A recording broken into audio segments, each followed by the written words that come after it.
Welcome to Catapult Leaders Conversation with Leaders.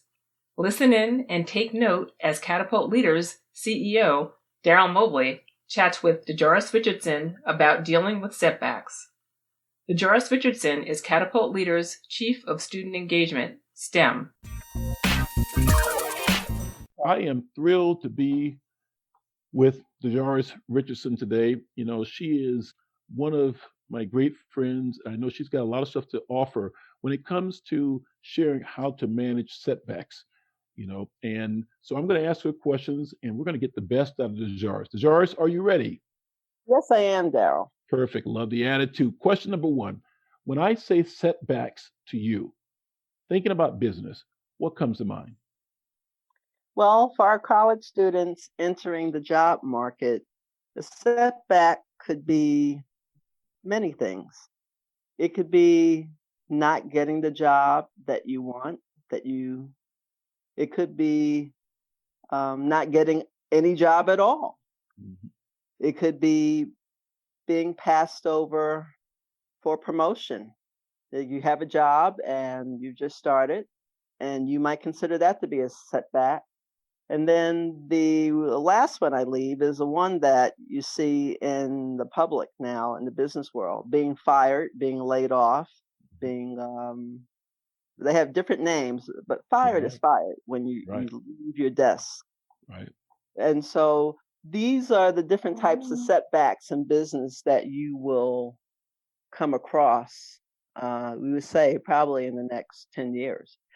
The new one would be remote working. Like, how do you get, if you were fired from your remote job, that would be another one. Mm-hmm. But the difference would be is that you are not with people, you're in your own home working. And so now it's almost like your phone is disconnected from your lifeline. So that could be a setback too. Okay. But I would say it's those 5 things, Daryl. Excellent. Okay. You, like me, you've taken your corporate journey, worked at different companies, different departments, different people. So you've seen a lot of things. For you, it's not theory, what I'm going to ask you next. And that is this. Do you have any examples of setbacks you've seen people near you go through as they make their way along a business career? I know you offered some before. Do you have any particular setbacks? Maybe I'm not listening for the names of the people or the companies, but things you saw happening that also you might add to that pot of setbacks. Sure. In all the years that I've been working in corporate America, I first started off in engineering. And as a young engineer, I would say what you would first see is that you hope to do your job well and please your manager and follow the outline they have for your yearly review. Mm-hmm. So the first setback is going to be, they might tell you, it's the carrot above your head. If you're looking for a promotion, you're looking for more money, increased responsibility, more visibility in your job, maybe directing more people, then you're looking for a promotion, and that could be in different departments, depending on, what you're doing, the increased responsibility and how that plays out. Mm-hmm. So some setbacks would be if you are working from 1 to 3 years in a technical field, it's usually the third year, from 3 to 5 years, that you are in the promotion. Mm-hmm. It takes over a year to at least learn to do something right. Mm-hmm. And then the second year, you get recognition for doing that something right. Mm-hmm. And then that brings you to the third year. So now you can advertise, I do X, Y, and Z. Great. Mm-hmm. I have recognition. My peers and my managers say so. And so now I am poised for promotion to move on to another position, whatever that is. And usually you see the setback is you don't get what you want. You don't get what you expected. Mm-hmm. And I would say one way to look at it in terms of a setback is you must look from the outside in. Mm-hmm. Perception is everything in the business world. Mm-hmm. As they say at Walmart, they say the Walmart moms know what's going on, and their perception is our reality. And if they're not going to buy these baby bottles because they're plastic and they think they're harmful to their babies, well, we're not selling any baby bottles at all. Mm-hmm. And that's what they think about the baby bottles. That's it. And so you must ask yourself, well, what do people think about me? If I'm looking for a promotion and a manager to take me on to go to a new family, a new group, a new division, maybe a new state, a new company, then you must know how you are perceived. And so I would say perception, that's why I say perception is everything. Mm-hmm. And when you look at a setback, you must look at, the other side of the coin. Like the lawyers say, there's always two sides of a story. Mm-hmm.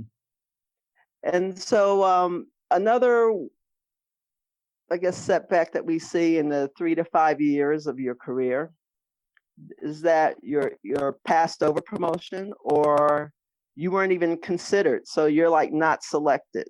There's a difference that you're in the prom, you're in the Miss America pageant, you might be a runner-up. That's a good thing. Mm-hmm. But you always want to be a runner-up if you're not going to win the pageant. Mm-hmm. And if you're not selected, then in 3 to 5 years, you need to wonder, why wasn't I selected? Mm-hmm. And so that should be perceived as a setback if you are in a career path where you are looking or expecting promotion or to leave your position to go to another. Love the examples. In your opinion, is it possible to totally avoid having any setbacks over the course of a career? Any business setbacks? Do you think it's possible?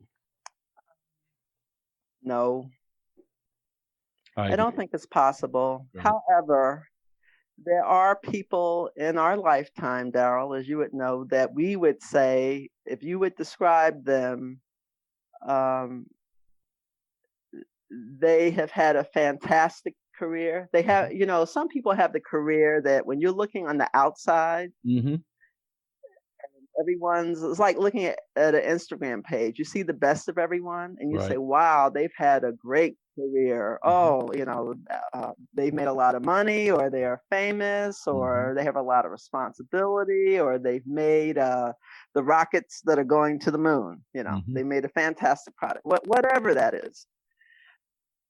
But then when you talk to that person, if you can get to them, I am sure, I bet all my lunch money that they would tell you, oh, I had setbacks, oh, this went wrong, that went wrong. People didn't follow me. My leadership was challenged. Mm-hmm.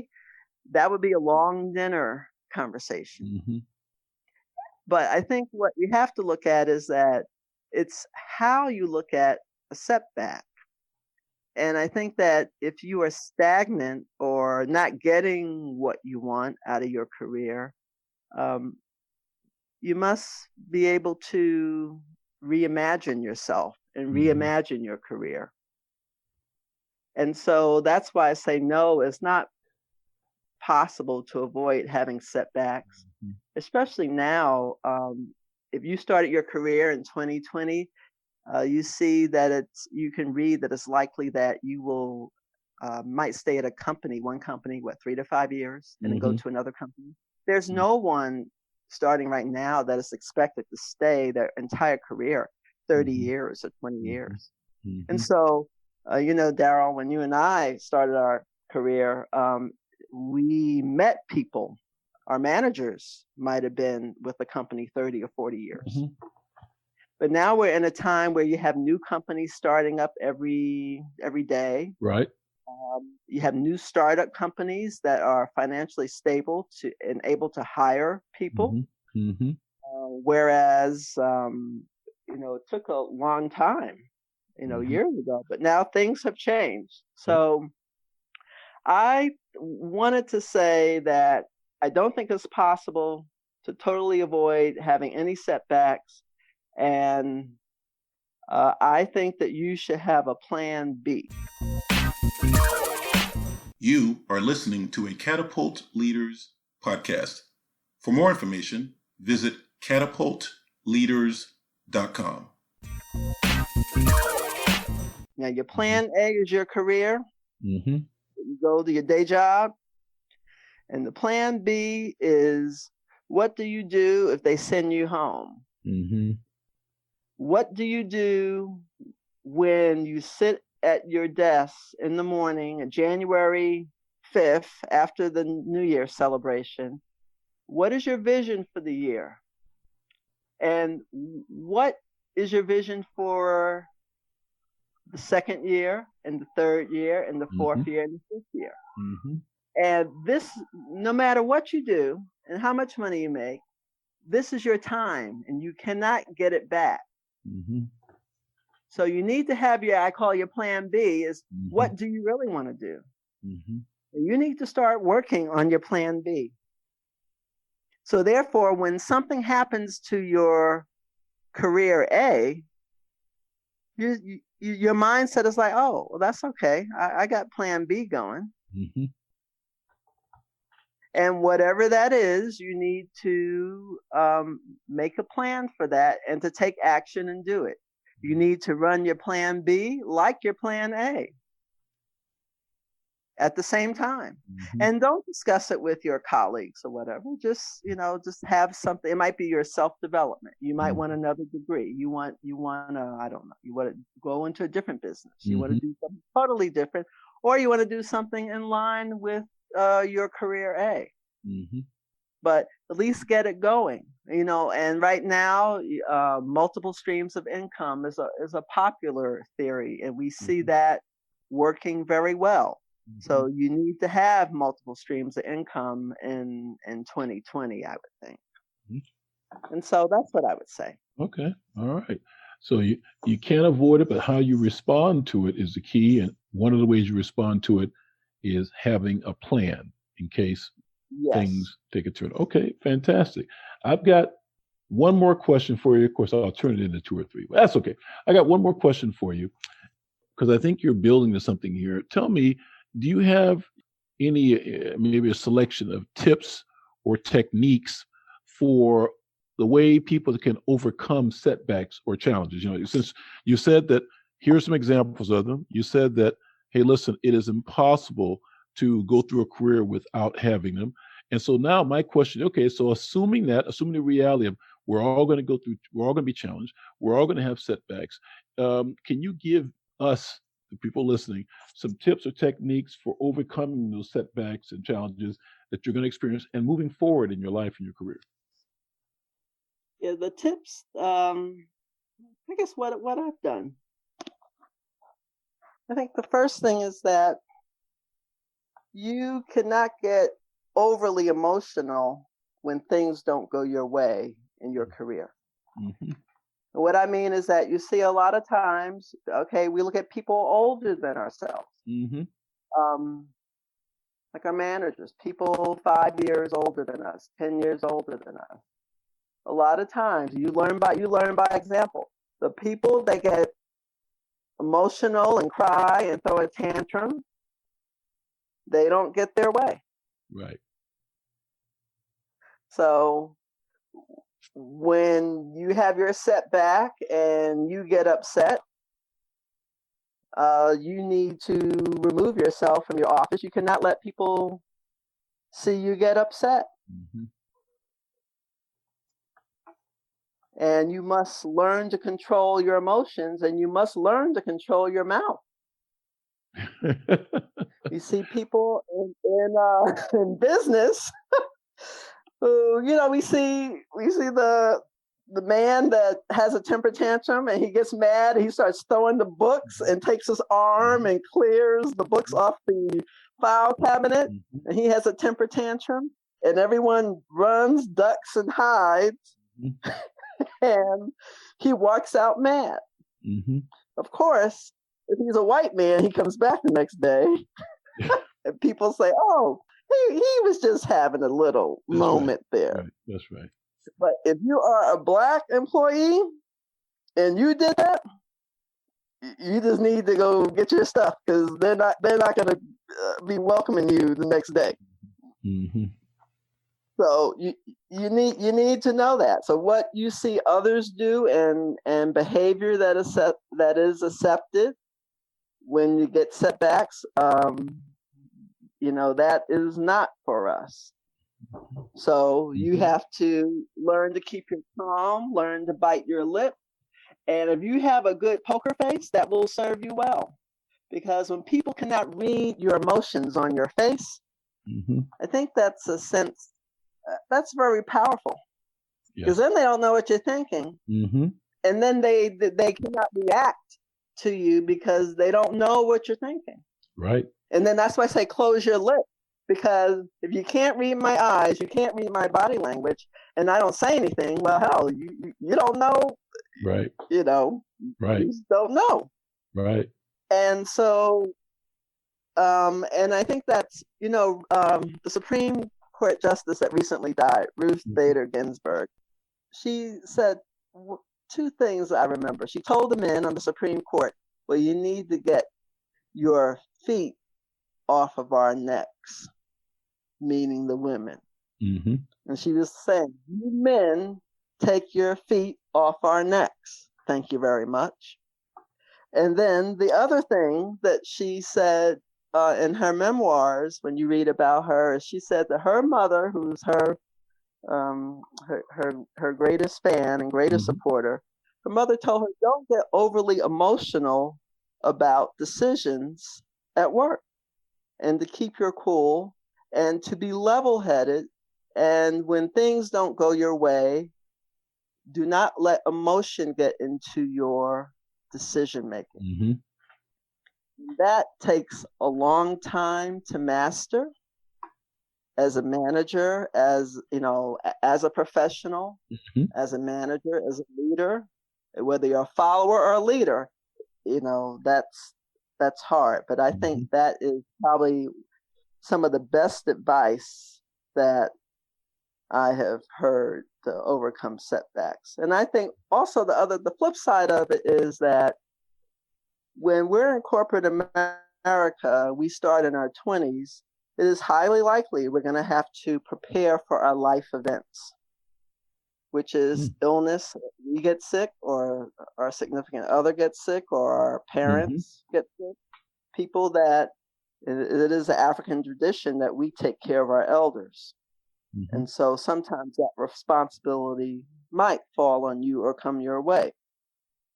Having that responsibility is life-changing. It's one of those life events that might set you back. So therefore, you have to rearrange your life to accomplish this. Another life event, of course, is marriage, divorce, having children, and and dealing with the issues of your immediate family. And so I think when you go from your 20s to your 30s, you see other people dealing with this. They might be in their 30s and 40s, but I think that you would be well served to at least think about and prepare. Like, you have your plan B. When you start to get married, if you have a marriage or have children or a family, you need to make plan B or plan C, for them, because your family is your biggest supporter, your biggest cheerleader in life. And when they need you and when they fall down, as we take credits, and deposits, we have to have withdrawals too in our bank of life. And so I would mention that as well. If someone finds themselves, they're part of a company, the company goes through a downsizing or something like that, and that person loses their job, what do you think is the right mindset to have about that setback or that challenge? I've worked in the chemicals industry between 1980, 1990, and 2000. And so it was a time when Exxon was Exxon and Mobil was Mobil. Then they merged. It was Exxon Mobil. And I can go on and on about all these company names. They used to be individual companies. And just like our presidential election and any political election, there's a winner and there's a loser. And so when you find yourself laid off, they told you, pack your stuff and go, or you might have a 2-week notice or a 30-day notice. I think that the first thing you should do is you need to have peace of mind. You need to be accepting of it. You need to pull out your graciousness behavior and accept it and say, it's like going to the queen and having tea with the queen, even though you met, and you say, okay, queen, thank you for the invitation to tea. I've had a lovely time being here with you. And you need to express gratitude for the job that you were given. And then when you have the day that you leave or whatever, you are gracious and you leave with your head held high. And then people say, let's have dinner. Let's go for drinks. And say, yes. Does anyone want to celebrate with me? I'll be at such and such 5 o'clock. Come on, let's go. Because, people are going to miss you. Working is like a society. And everyone loves to be with everyone and to have camaraderie. And your coworker, you spend a long time with your coworkers. It's like 8 hours a day. That's almost as much as you spend with your people at home. Yep. The waking hours. So, that's what I say. Leave graciously and express gratitude for the job. And even if you don't think everything's going to be okay, everything will be okay, but you have to fake it until you make it. And we see some people really upset and some people, take it well. So yeah, that's my advice. And I think that, you should seek out others seek out your mentors and talk about it, because if you are upset, you need to come to terms with what this means, which is everyone will say, a setback is just a fork in the road. This is a time to change direction. Sometimes it's forced upon us. And when we look at it as a new opportunity, as a new road that we're traveling in the forest, then, the lights go on and say, I'm learning something new. I have new people along the way. And that's the way you should look at life, as embracing change. Change in your family, change in your personal life, and also change in your career. So, Joris, you've been magnificent. Yes. Thank you so much for sharing real wisdom. I assume there are ways to address the question that are probably the things you'd find in a book. Then there are ways to address the question of the issue, that is the setbacks, in a real way. And what you've done today is give us kind of real answers, real solutions, real approaches to the inevitable challenges, setbacks, twists and turns, slips and falls that are going to happen, because this is life. This is what it is. And I want to thank you. There's no book for this. Exactly. I want to thank you for all the tips and strategies you've given us and all the time you've given me. And I know we joke quite a bit, but thank you so much for that. Do you have anything else you want to share? To recap, is to have a well-rounded perspective of yourself, of how others see you, and to have your plan A for your career. You can try to plan that, and have your plan B, and remember to have perspective. And then when you get your setback and you're grateful, you have to express gratitude. Express gratitude. And that should do it. Love it. Thank you so much. Oh, you're very welcome, Daryl. Talk to you soon. Okay. You've listened to Catapult Leaders Conversation with Leaders. Special thanks to DeJoris Richardson. Be sure and go to catapultleaders.com so that you can apply to the Catapult Leaders program if you are a college student or grad student or a recent graduate. If you are a company leader looking to up-level your company by hiring outstanding new employees, please go to catapultleaders.com and contact us. Let's go.